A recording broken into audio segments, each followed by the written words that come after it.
Hey, so what you're about to see is the censored version of the video, with the original video getting age restricted, but if you're nasty, you can go and check out the original uncensored version on my channel, and while you're there, I don't know, maybe check out some of the other videos too, but whatever you do, thanks for coming by, and please enjoy the video.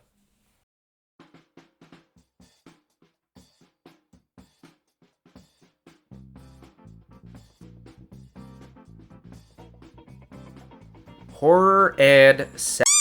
If you're an avid film goer, then you know that these two seemingly can't get enough of each other, at least in the world of movies. I guess in a sense, the horror genre, with its provocative nature, is the perfect canvas for showing off steamy lovemaking, or at least suggestive glances back when even filming a kiss was just considered a little too racy.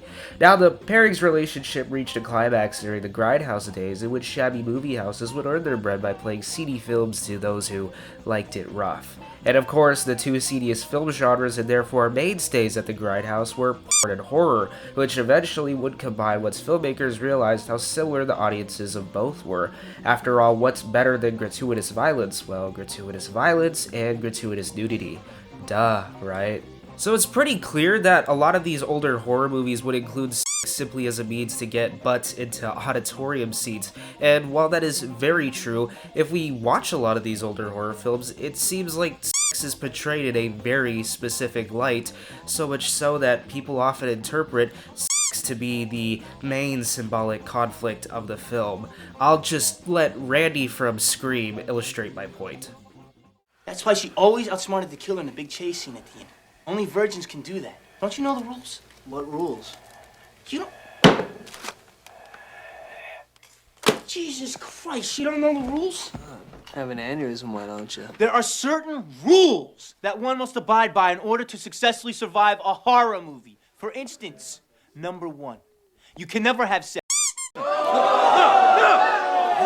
Big no-no! Big no! I'm a dead man. Even in popcorn, equals death. Okay? Number two, you can never drink or do drugs. No, the sin factor. It's a sin. It's an extension of number one. Basically, the main killer weeds out all those who engage in supposedly sinful acts like drinking, drugs, and especially sex, while it is the main female virgin who is deemed worthy enough to live another day. I'd like to add, too, that the main killer is always written to be well suited for their particular job. Given that they are usually written to be far from human, like never speaking, wearing some sort of mask, and being virtually indestructible, by extension they can also be seen as an asexual being completely unfettered by human desire. So, in case it isn't obvious by now, this is all upholding a very traditional Western idea of sex that many seem to recognize as overly simplistic and archaic. But with all that in mind, let's now take a look at X, which you'll see stands completely against that. Ty West's X, released in 2022, follows a group of young filmmakers who rent out a guest house in rural Texas so that they can shoot The Farmer's Daughters, which is their attempt to break into the prominent film scene of the 1970s. However, the elderly couple who rented out the cabin don't take too kindly to their artistic vision and soon decide to kill them off. From that description alone, I bet it's real easy to see how much this movie takes inspiration from those sleazy films mentioned earlier.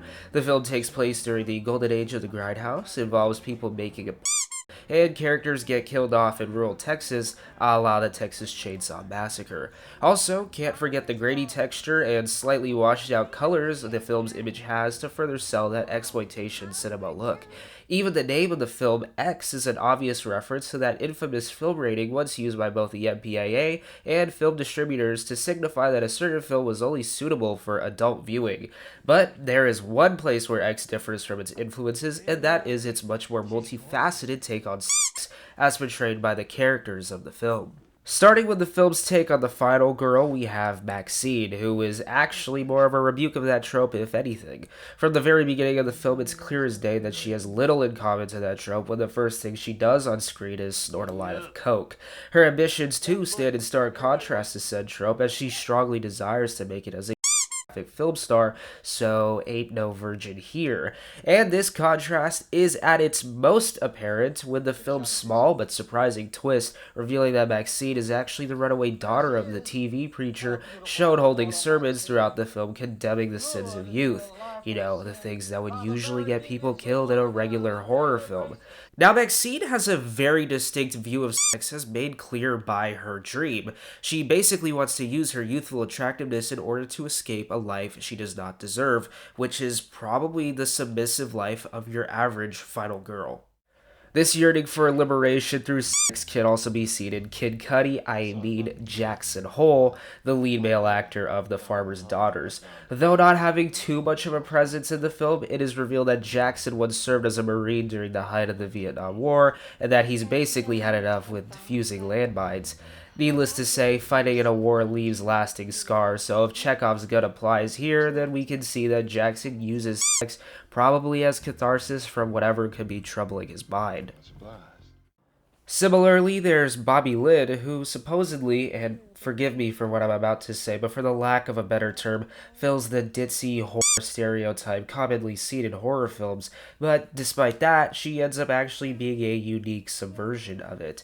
In a scene which almost feels like she's addressing the audience directly, she actually makes a few good points arguing for a much less strict view of sex. Let's get the most obvious reason out of the way if done responsibly, and I cannot stress that enough. It's fun. I mean, we are literally hardwired to take pleasure in sex to the point where denying these feelings to an unnatural degree can prove quite problematic, and that's putting it lightly.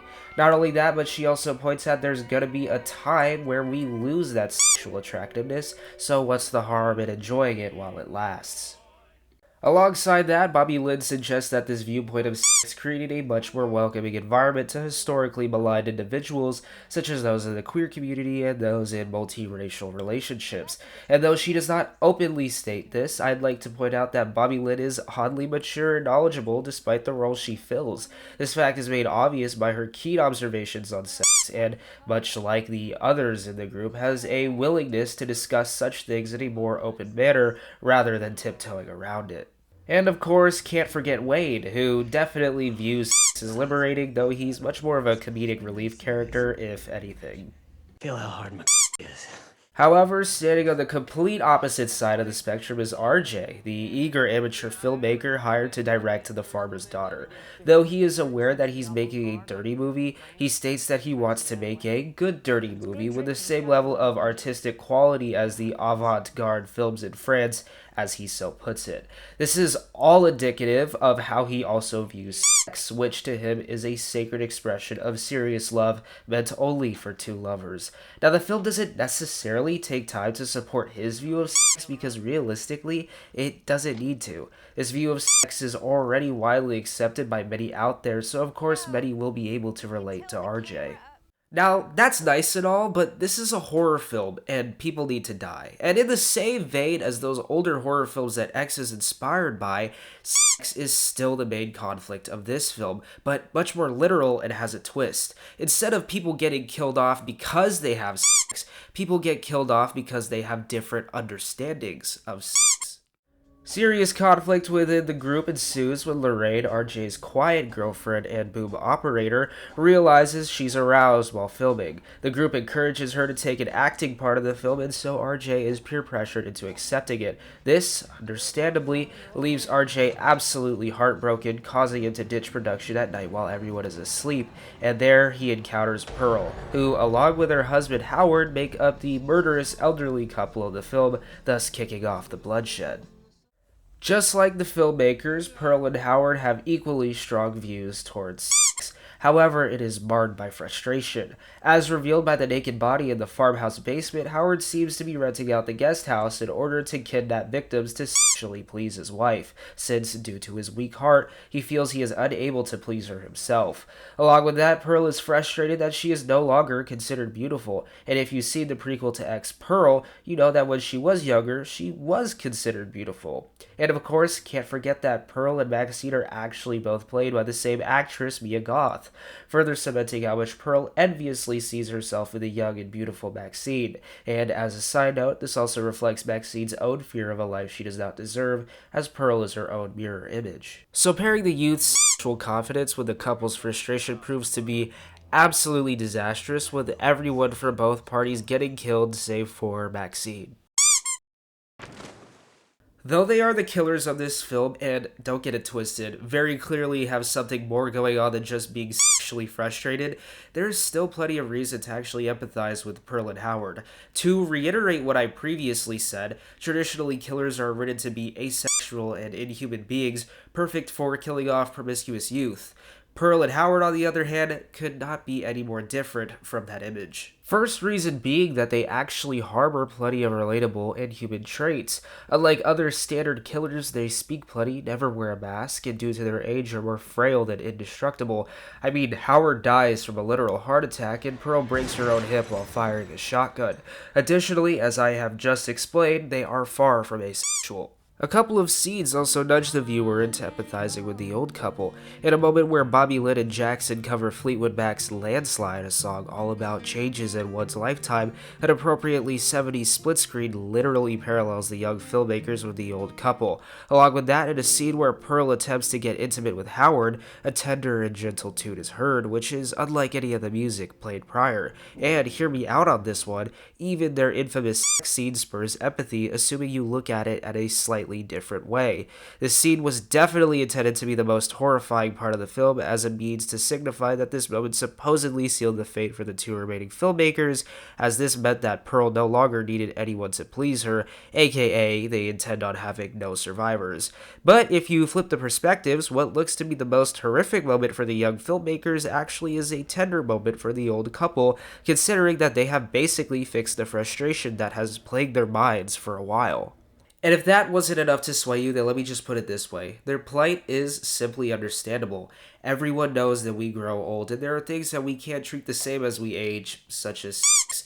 Losing the ability to be desirable can easily take its toll on those who valued it heavily when they were younger, and let's be for real, who doesn't? And of course, lacking desirability makes the elderly prime targets for harassment and also makes them more susceptible to loneliness. And to think more broadly, sexual frustration doesn't just exist within the elderly, as many groups of people experience it as well. X is definitely not the first horror movie that critiques horror's past, with other notable ones being Jennifer's Body, It Follows, and the earlier mentioned Scream, but I certainly believe it's the most direct and nuanced one. Not only that, but X's ideas are not just relevant to the horror genre, but to real life as well. I mean, seeing all these differing ideas on sex left to pressure cook on screen, hyperbolically as it may be, is a far more realistic depiction of sexual conflict than how it was previously done. After all, regardless of your take on sex, it's probably reasonable to say that there is more to immorality than simply having it. And hopefully understanding that will allow us to have much more honest discussions of sex in the future to prevent mismatched relationships or, I don't know, horrific bloodshed.